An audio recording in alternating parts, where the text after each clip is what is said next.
ഇപ്പോൾ KV Thomas മാധ്യമങ്ങളെ കാണുകയാണ്. 80% തരത്തുള്ളൂ. ഇതുകൊണ്ടാണ് അത് ചോദിച്ചത്.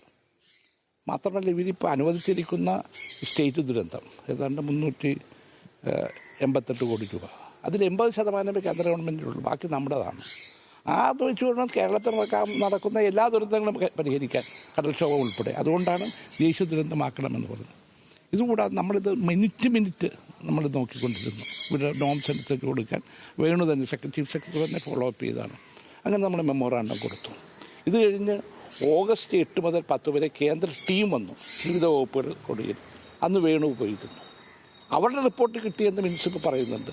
അതിന് നടപടി എടുക്കാൻ പോകുന്നേ ഉള്ളൂ എന്ന് പറയുന്നു. അപ്പോൾ ഇതൊരു ശരിയല്ലല്ലോ. അതേ സന്ദർഭത്തിൽ തന്നെ നിർമ്മലാ സീതാരാമൻ കഴിഞ്ഞ 14-ാം തീയതി എൻ്റെ പരിപാടി ഇവിടെ വന്ന് പറഞ്ഞു കേന്ദ്ര സഹായം കൈവിടില്ല എന്ന് പത്രക്കാരോടെന്ന് പറഞ്ഞത്. 7000 കോടി രൂപ ആന്ധ്രയ്ക്ക് കൊടുത്തു കഴിഞ്ഞു, മറ്റ് സംസ്ഥാനങ്ങൾക്ക് കൊടുത്തു. എന്ത് മാനദണ്ഡമാണ് കൊടുക്കുന്നതിനെതിരല്ല, അത് കൊടുത്തു കഴിഞ്ഞു.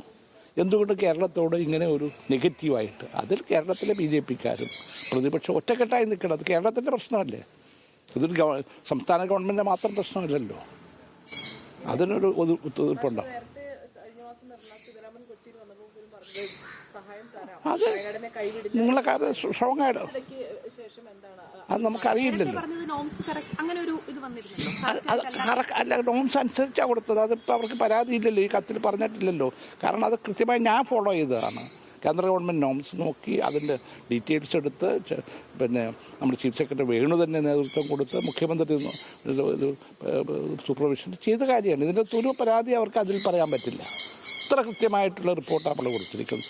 മാത്രമല്ല, അവിടെ ഡൽഹിയിൽ ഞാൻ ഫോളോ അപ്പ് ചെയ്യുന്നുണ്ട്, നമ്മുടെ പ്രസിഡന്റ് കമ്മീഷൻ ഫോളോ അപ്പ് ചെയ്യുന്നുണ്ട്, PMOയിൽ നമ്മൾ നോക്കുന്നുണ്ട്.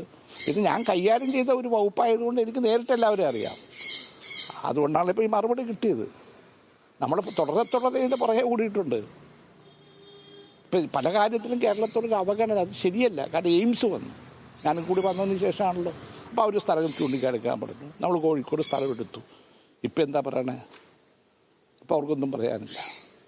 അപ്പം അങ്ങനെ ഒരു നെഗറ്റിവിറ്റി അത് നമുക്ക് നല്ലതല്ല. അത് ഞാൻ അതിലേക്ക് ഇപ്പം ഒന്നും പറയുന്നില്ല, കമൻറ്റ് പറയാത്തതുകൊണ്ട് ഞാൻ പറയാതിരിക്കുക.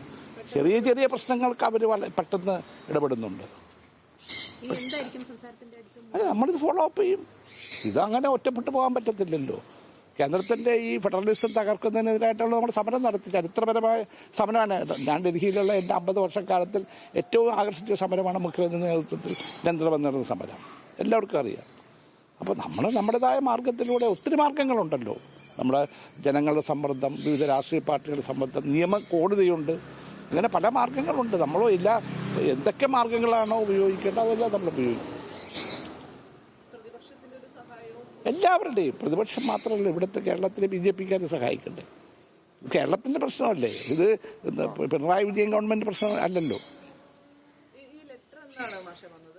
ലെറ്റർ 10-ാം തീയതി അദ്ദേഹം ഒപ്പിട്ടത് 10-ാം തീയതി, ഇന്നലെ രാവിലെ വന്നു. ഒപ്പിട്ട് കഴിഞ്ഞപ്പോൾ അതിൻ്റെതായ സമയം എടുക്കും. ഞാനൊന്നും പറയുന്നില്ല, പക്ഷെ 10-ാം തീയതി ഒപ്പിട്ടത് 10-ാം തീയതി.